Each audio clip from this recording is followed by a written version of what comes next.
Sepertinya ini ada, kalau ada jeda kan sapi itu dipotong kan kemudian dimakan rame-rame lah.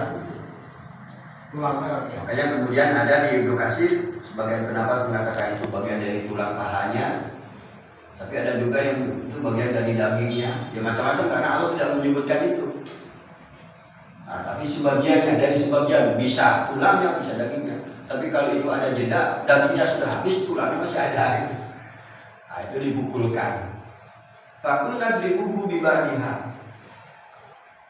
Nah, kemudian orang itu begitu dipukul, dia hidup. Yang membunuh aku adalah saudaraku, si Anu.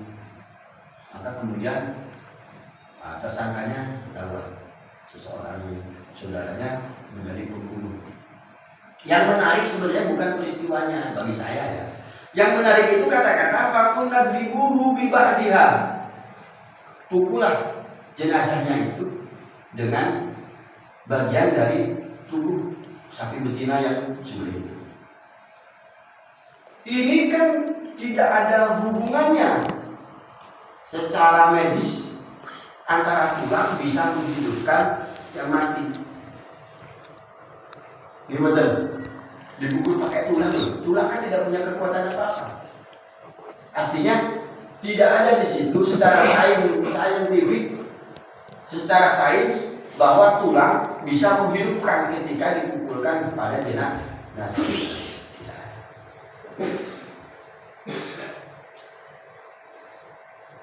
Hal ini sebenarnya sudah berulang-ulang Allah lakukan.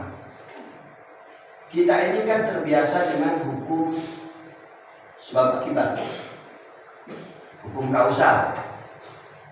Kalau kita dibakar api, ya pasti panas kan, pasti terbakar. Kalau kita makan, pasti kenyang. Hukum kausalnya kan begitu. Sehingga seluruh alam semesta ini kita terjebak pada hukum kausalitas itu dan menafikan yang lain. Nah, padahal sebenarnya ini kita agak detail. Jadi ada sebab, ada akibat. Ada sabab, ada musabab. Sebabnya adalah makan, musababnya adalah kenyang. Sebabnya adalah tergelincir, musababnya adalah tulangnya patah, keseleo. Kan begitu.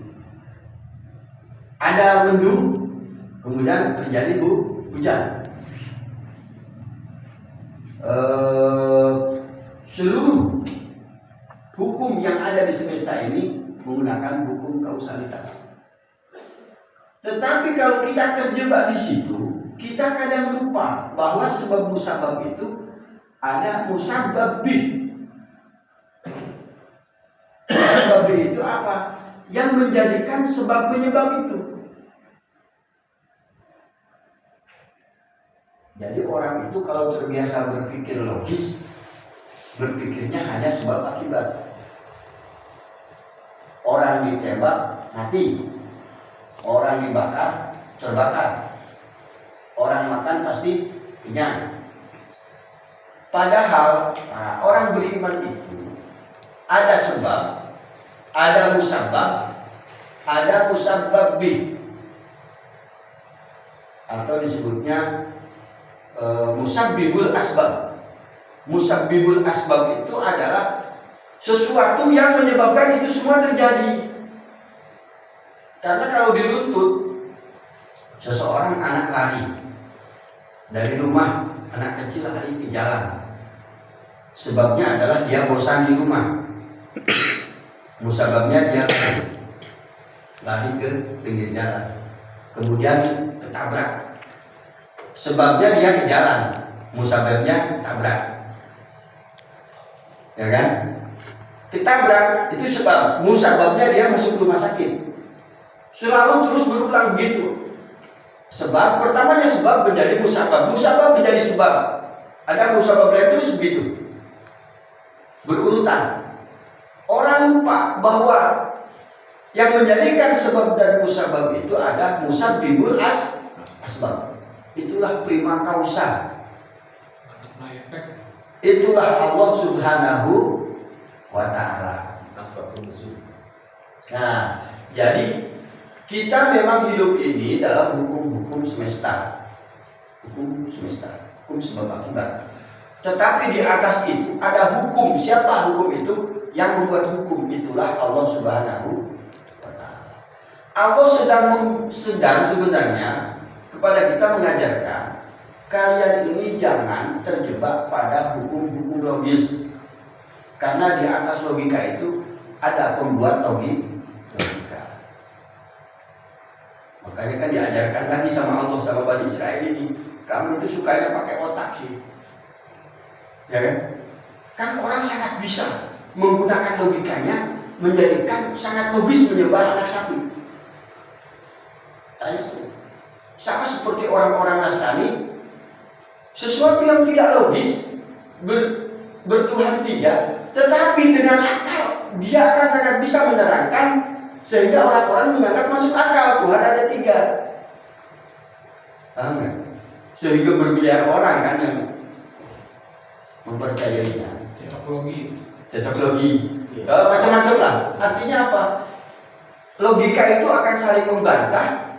Terus logika itu ketika sudah menjadi kata-kata, itu bisa menimbulkan kepercayaan. Orang bisa terpukau loh. Orang bisa sangat menjelaskan bahwa rokok itu tidak ada hubungan dengan penyakit jantung. Itu orang akan bisa menjelaskan itu sangat logis.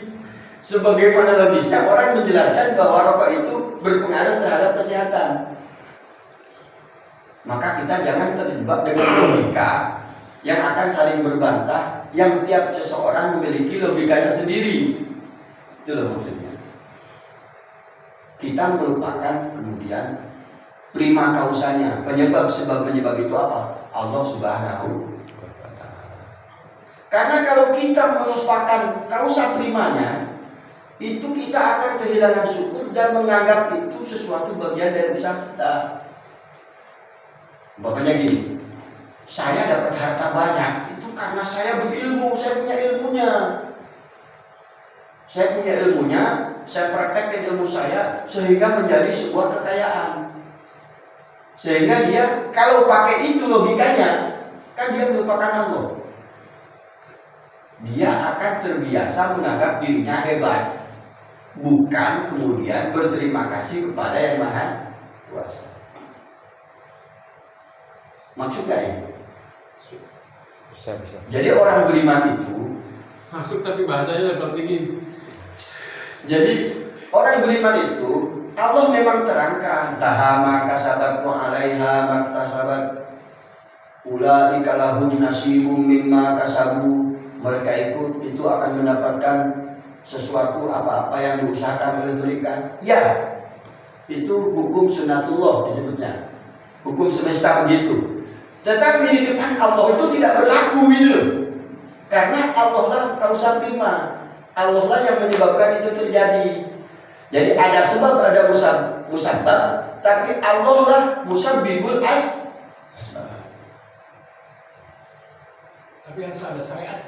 Nah, itu langkah kedua. Paham itu ya? Ya.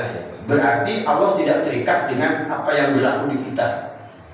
Maka dibuktikan tulang sapi itu pukulkan, nanti dia akan hidup. Kadzalika yuhyillahu al-mauta. Begitulah Allah menghidupkan yang mati. Mudah saja kan?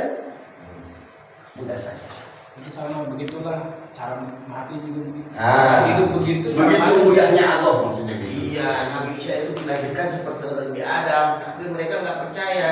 Maksudnya kayak hidup juga kayak Padahal Allah itu mudah. mati juga kayak tombol lampu. Mematikan, menghidupkan Nabi Musa, Nabi Isa. Nah, yang kedua yang menarik pertanyaan tadi harus ada syariat. Bisa bagaimana? Nah, Allah itu sangat mudah menghidupkan tanpa harus ada perantara kan? Tetapi Allah memberi contoh biba dia, pakungan ribu biba dia. Tetap harus ada sesuatu yang menjadi perantara orang itu hidup dipukul dengan tulang itu. Inilah yang disebut kalau orang-orang itu kan memisahkan, ada syariat, itu kan ada ikhtiar. Allah itu sangat maha kuasa membelah lautan di depan Musa, tidak lewat tongkat Musa, sangat bisa. Tetapi Allah harus mengajarkan bahwa seajaib-ajaib kalian harus ada sesuatu yang menjadi lantarannya, gitu loh. Tetap ada tongkat yang memukul laut. Jadi itu yang disebut syariat. Dulu pernah ada diskusi kecil. Orang sekarang kan orang-orang itu memisahkan ada hakikat, ada makrifat, ada syariat. Mana yang paling tinggi? Seakan-akan syariat itu ilmunya orang awam. Dapat tertinggi malah hakikat. Makrifat yang penting. Makrifat. Macam-macam lah. Sebenarnya justru syariat itulah pembuktian terhadap hakikat. Tanpa syariat yang sama makrifat. Balik action lebih tinggi. Jadi gitu daripada lah. niat. Saya sering menerangkan kalau hakikat itu kita Balik niat. belajar Hakik- lillahi ma fis samawati wa ma fil ardi. Itu kan sudah milik Allah lah langit dan bumi, dan di antara keduanya qul huwallahu ahad Allahus samad. Allah tempat bergantung segala sesuatunya. Itu kan ayat-ayat yang menunjukkan, memberikan kepada kita petunjuk bahwa segala sesuatu itu milik Allah, akan kembali kepada Allah. Allah lah yang memelihara kalian, Allah yang menghidupkan, yang mematikan. Hakikat itu adalah ilmu dasar, ilmu paling dasar yang wajib diketahui, diyakini oleh orang beriman. Itu ilmu dasar. Untuk membuktikan bahwa kita masuk kepada Allah yang mempunyai langit dan bumi, Allah memberikan perintah. Jangan sampai terlewat nih. Ketika Allah memberikan perintah, maka untuk menunjukkan pengetahuan kita terhadap hakikat, laksanakanlah perintah Allah. Artinya, orang berilmu hakikat itu orang yang paling rendah. Pengetahuan paling rendah, pengetahuan tentang Tuhan. Jangan dibalik. Wah, kan hakikatnya itu surga neraka kan milik Allah. Allah berkehendak memasukkan siapa saja sekehendaknya. Ngapain saya sholat? Tidak usah sholat, karena hakikatnya kan Allah yang menentukan. Loh, itu loh kelirunya. Paham ya? Jadi ilmu hakikat itu ilmu paling dasar yang pembuktian pengetahuannya, keyakinannya diwujudkan dalam pelaksanaan perintah Allah yang disebut syariat. Jadi kalau ada orang menamakan dirinya sebagai ahli hakikat, tidak sholat, itu dulu Menyesatkan. paham ya? Jadi sesungguhnya hakikat makrifat itu yang paling dasar yang wajib diketahui oleh orang beriman.